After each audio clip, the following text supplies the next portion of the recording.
Romi menanggapi penangkapan Ahmad Dhani narkoba untuk ketiga kalinya itu secara psikolog itu bagaimana sebenarnya? Ya, artinya orang ini pada waktu dilepas dari penjara dan sudah melewati proses rehabilitasi itu belum sembuh atau belum melewati masa di mana dia bisa survive di dalam kehidupan sebenarnya.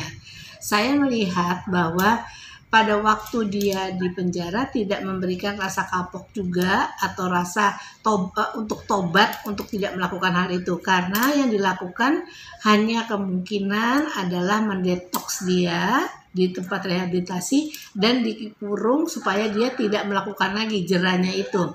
Tapi begitu dilepas, makanya karena ada masalah dalam dirinya yang belum diperbaiki. Misalnya masalahnya saya lihat adalah kemungkinan tidak bisa tahan terhadap stres. Kalau ada masalah dalam hidup, ada masalah dengan perkawinannya, mungkin dijauhi teman-temannya, terus juga kemudian tidak ada nafkah untuk dirinya maupun keluarganya, dan itu berdampak kepada hal yang membuat dia merasa nggak nyaman dan stres itu.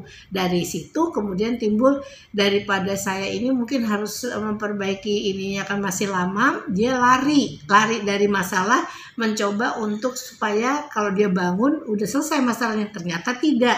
Nah, larinya itu adalah ke narkoba. Orang manusia kalau ada masalah dia bisa fight atau flight. Fight itu menghadapi masalahnya. Kalau flight itu artinya dia kabur dari masalah. Nah, ini tergantung orang itu seperti apa. Nah, model yang ini mungkin flight, sehingga dia tidak kemudian bisa menerima keadaan ini dan untuk mencari jalan keluar dari apa yang dihadapi. Begitu Mas Eki? Iya. Kemungkinan besar iya. Karena dia tidak hanya menghadapi masalah dengan istrinya yang akan menceraikannya, tetapi kan dia juga menyatakan bahwa dia nggak punya uang lagi, sudah bangkrut ya. Terus kemungkinan besar juga teman-temannya secara sama artis atau apa, nggak semuanya bisa mau mendekat dengan dia. Kemungkinan akan menjauh dan jadi akan tambah ini masalahnya. Jadi kemungkinan itu bisa menjadi masalah untuk dia kabur dari masalah yang ada dengan cara mencoba menghilangkan kesedihan dan stresnya dengan narkoba. Oke. Tapi Bunda, maksudnya kayak dia kan udah terkena masalah narkoba sebelumnya kan, yang kedua kalinya, dan Iris itu masih menunggu. Maksudnya kalau emang cinta Iris itu harusnya selalu di sampingnya itu dong Bunda ya, harusnya selalu di sampingnya Amar. Bunda. Itu kata dongeng. Kalau malah dicerahin. Itu kata dongeng, Mas Eki. Kata dongeng bahwa dia kalau setia tuh harus gitu, tapi kan orang pakai nalar.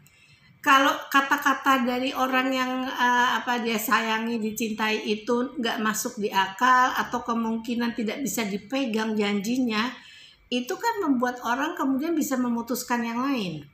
Jadi mungkin dibaca data-data sepanjang mereka bersama, dari apa yang dikatakan, dilakukan dan sebagainya, dan dia merasa juga mungkin ada banyak hal yang di dalam diri suaminya yang dia tidak kenal, misalnya karena kelemahannya dia tutupi si Amar ini, mungkin aja ya, misalnya kelemahannya itu apa, misalnya tidak bisa mengambil keputusan dengan tegas, tidak bisa menghadapi masalah terlalu berat.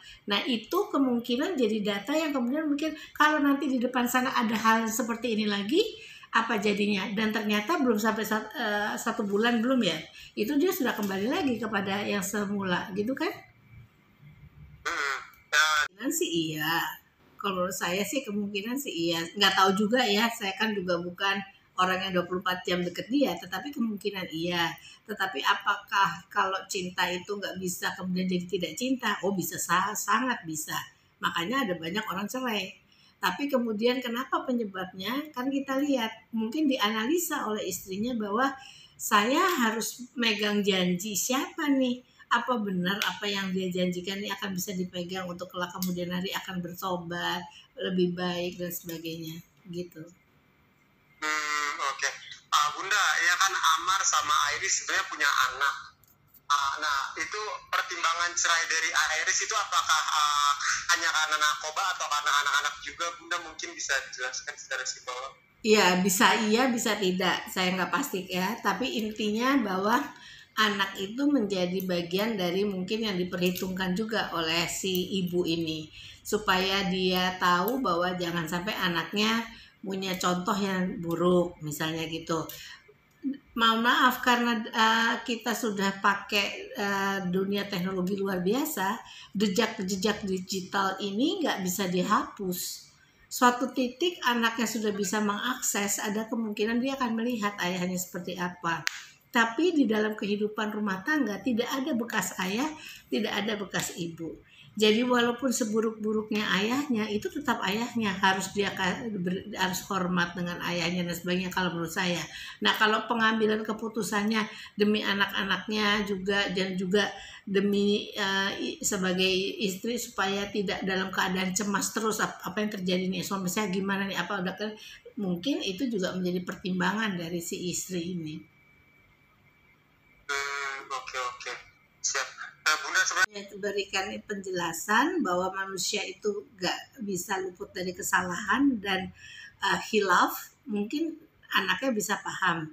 Untuk itu jadi pelajaran, jangan sampai anaknya mengalami hal yang terjadi, tapi pasti akan berdampak bahwa ayahnya pernah mengalami hal tersebut. Tetapi kalau pendidikan dari lingkungan rumahnya, ibunya, kemudian mungkin saudara-saudaranya dari si ibu itu memberikan dukungan yang positif pada anak ini, itu bisa tetap baik-baik, karena tidak semua anak yang broken home itu jadi nggak benar.